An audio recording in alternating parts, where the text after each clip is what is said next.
It's an international group. It was founded in 1990 before Agenda 21 with the sole purpose of implementing Agenda 21 worldwide. They say they represent 600 million people in 70 countries around the world, and most people have never heard of them. Now they call themselves Local Governments for Sustainability because they realize we are waking up, we are aware. I think it was around 2005 I was elected to Citizens Oversight Committee for a huge redevelopment project in my town. And when I was serving on that committee, I found that, in fact, it was a fraudulent project.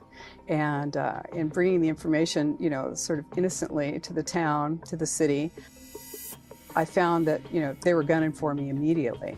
And that was sort of my wake-up call to the reality. It's not like Area 51 or Catch-22. It's a real plan. It was signed on to in 1992 by the United States and 178 other countries.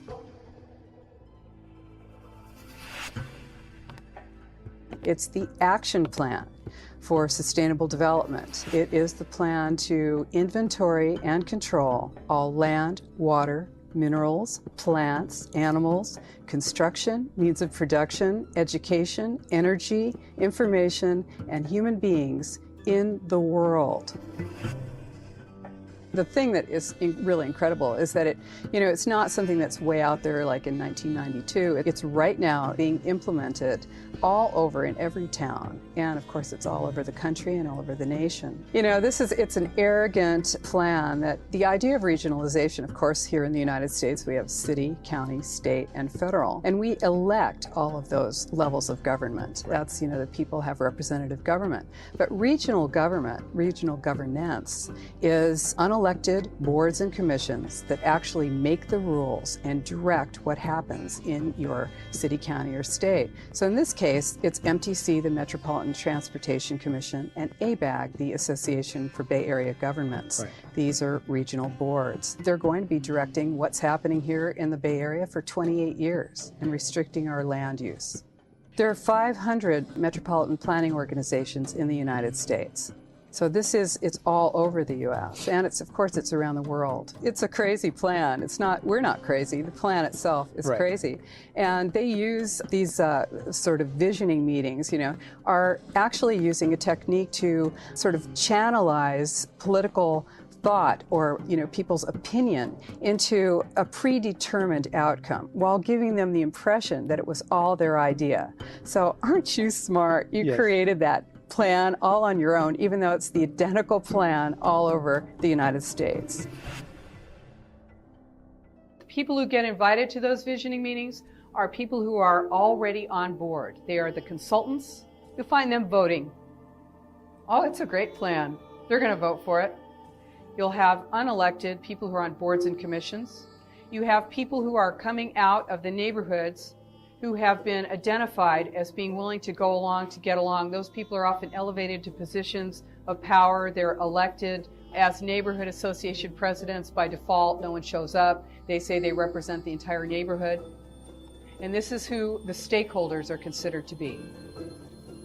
And what's unsustainable? Private vehicles, private single-family homes, tillage, livestock, air conditioning, appliances. Right. These are considered to be unsustainable, according to this plan. Because it's a global plan, but it's implemented locally. And people are eager to get this information. And to understand that this is not a conservative or, point of view.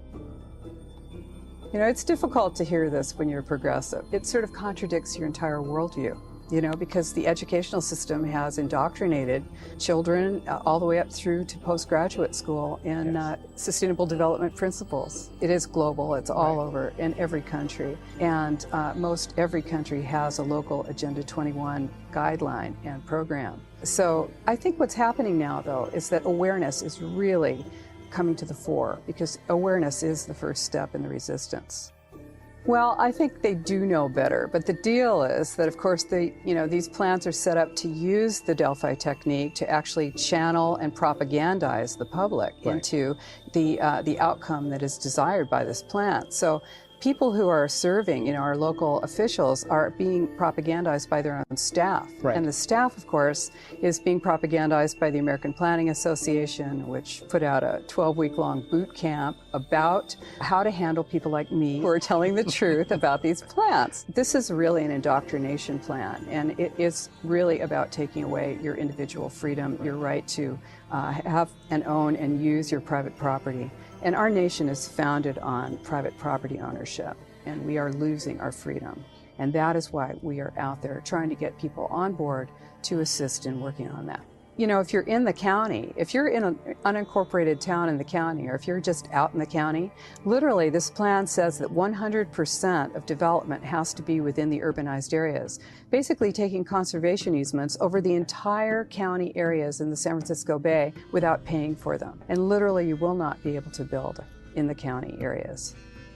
Agenda 21 is about empowering non-governmental organizations and regional boards and these are not elected by us. The way that I think about it is if you're looking at something that doesn't make any sense, it's probably Agenda 21. Globalization is the standardization of all systems, and Common Core is standardization of education. If you don't have enough people using public transportation, let's pack them all into, these areas right near the stations, the train stations, and then we'll have people using transit.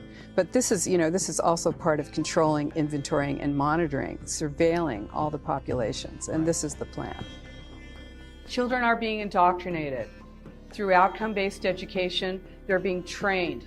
They're not being taught, they're being trained to be obedient, to not ask questions, to not dissent, to go along, to get along. This is part of this plan. These are the people who go to the visioning meetings. So what is the goal? It's an ideology. It's not just a design style. It's new urbanism, and it's anti-rural. You are being told that it's an economic driver, that if you don't join together with your regional group, you're going to get bowled over by all the other regions, right? That you're going to go under, that you're not going to be able to compete. This is genius, really, honestly. This plan is so progressed. It's designed to fail. It's designed to take your transportation dollars and pound them down a rat hole. That's what it's about. It's about taking your money in every possible way. This is a plan to sink our economy. Social equity. This is where this is going. Regions.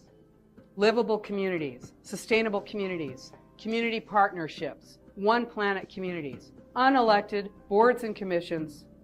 They said land cannot be treated as an ordinary asset, controlled by individuals and subject to the pressures and inefficiencies of the market. Oh no, private land ownership is a principal instrument of the accumulation of wealth, and therefore it contributes to social injustice. Public control of land use is therefore indispensable.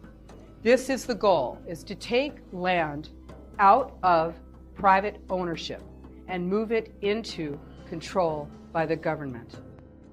You don't even know where your city council meets. You think it doesn't matter. But those are the people who make the rules that you live under right there in your town. And you better believe it does matter. And don't tell me that your government is so bad that that you can't do anything about it. It sure looks like that. But the thing is that you've let it get that way. And if you continue to let it get that way, it ain't going to get better. So what you need to do is actually occupy your government, to take a term that I think was really misused, to actually go and be your government. Yeah, we're in the end game here. There's not a lot of time left. So, you should have been doing this a while ago. But the thing is that you need to know what Agenda 21 looks like. And you need to recognize it so that when you see it in your city, you can go and talk about it. You can, first of all, get yourself elected. You can run for office and not get elected, but talk about it. You can stand, up in your city council. Every single item on that agenda is probably related to Agenda 21, if you know what you're looking for. Take down their Delphi meetings where they're manipulating public opinion so that you won't make trouble for them. Because really, they don't want you to make trouble. They're hoping that they don't have to bring out the cops. So they're really wanting to, keep you in your seat and keep you at home quiet. So that's what you don't want to be, is the person who sits at home. So you want to take this on, you want to spread this information. You can do it with flyers, you can do it with mailers, you can spend a little money, you can make some videos, you can share them with people, because just knowing without doing something about it is simply not enough at this time. So you have to become more politically active.